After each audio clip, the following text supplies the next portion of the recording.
ఇక అసలు శివుడికి అన్నపూజ ఎలా చేస్తారు, ఎందుకు చేస్తారు అనే విషయం గురించి ఇప్పుడు తెలుసుకుందాం. అన్నం పరబ్రహ్మ స్వరూపమని, పరమాత్మకు ప్రీతిపాత్రమని వేద వాగ్మయంలో చెప్పబడింది.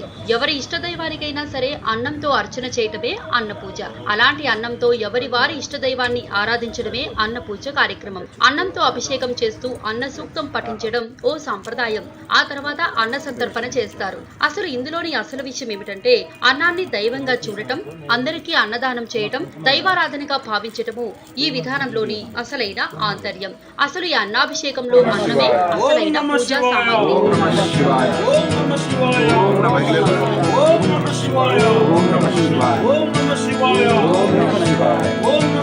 పసుపు, కుంకుమలు, పూజా పుష్పాలు అన్నీ కూడా అన్నమే. ఇక ఈ కార్యక్రమంలో ఆవాహనం, ధ్యానం, ఆసనం మొదలైన షోడశోపచారాలను సమర్పించి అష్టోత్తర శతనామావళి, సహస్రనామావళి ఆధారంగా